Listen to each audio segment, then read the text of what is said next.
परीक्षा नहीं हुई, लेकिन आज नहीं तो कल होगी। ये कोरोना महामारी आज नहीं तो कल जरूर खत्म होगी। स्कूल कॉलेजेस कभी ना खुलें, ऐसा नहीं होगा। अभ्यास करते रहोगे तो कोई पछतावा नहीं होगा। कोरोना महामारी के चलते इस समय स्कूल और कॉलेजेस बंद पड़े हैं, जिसके चलते विद्यार्थियों में पढ़ाई के प्रति लापरवाही देखी जा रही है। इसी को देखते हुए मुंबई के एक स्कूल में हमारे पुराणों में लिखित एक कहानी सुनाई गई और विद्यार्थियों को इस कहानी के जरिए एक मैसेज दिया गया, एक सलाह दी गई। कहानी ये थी कि एक बार भगवान इंद्र किसानों से नाराज हो गए और उन्होंने घोषणा कर दी कि 12 साल तक बारिश नहीं होगी, आप फसलों को नहीं उगा पाएंगे। भगवान इंद्र से किसानों ने विनम्रता पूर्वक विनती की। किसानों की विनती को देखते हुए इंद्र ने बड़ी चालाकी से बारिश न होने का सारा श्रेय भगवान शिव के ऊपर डाल दिया और कहा कि बारिश तभी संभव है जब भगवान शिव अपना डमरू बजाएंगे। लेकिन इंद्रदेव भगवान शिव के साथ पहले ही गुप्त रूप से चर्चा कर चुके थे और उनसे किसानों के साथ सहमत नहीं होने के लिए भी अनुरोध कर चुके थे। जब किसान भगवान शिव के पास बारिश के लिए विनती करने के लिए गए तो उन्होंने भी कह दिया कि बारिश तभी होगी जब मैं 12 साल बाद अपना डमरू बजाऊंगा। निराश होकर वापस लौटते किसानों ने 12 साल तक इंतजार करने का फैसला किया। लेकिन उनमें से एक किसान वापस लौटकर नियमित रूप से अपना काम कर रहा था, खेती कर रहा था, यहाँ तक कि बीज भी बो रहा था। अन्य किसानों ने यह देखकर उस किसान का मजाक उड़ाना चालू कर दिया। कुछ किसानों ने उससे पूछा भी कि आप अपना समय और ऊर्जा क्यों बर्बाद कर रहे हैं, जबकि आप जानते हैं कि 12 साल तक बारिश नहीं होने वाली।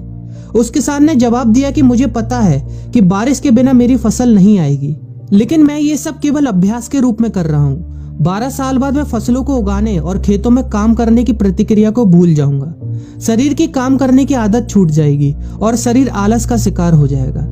इसलिए मैं अभ्यास करता रहता हूँ कि जब 12 साल बाद बारिश होगी तो मुझे काम करने में मुश्किल नहीं होगी। जब इस किसान की यह बात पार्वती जी को पता चली तो उन्होंने भी चिंतित होकर शिव जी से कहा, आप भी 12 साल बाद डमरू बजाना भूल सकते हैं। यह सुनकर भगवान शिव भी चिंतित हो गए, इसलिए कहीं वो डमरू बजाना भूल तो नहीं गए, इसकी जांच करने की सोची और अपना डमरू उठाकर बजाने की कोशिश करने लगे।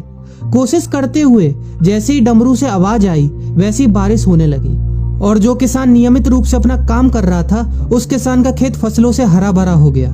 लेकिन बाकी सभी बारिश का इंतजार करते किसानों को पछतावा हुआ, क्योंकि उन्होंने अभ्यास करना भी छोड़ दिया था।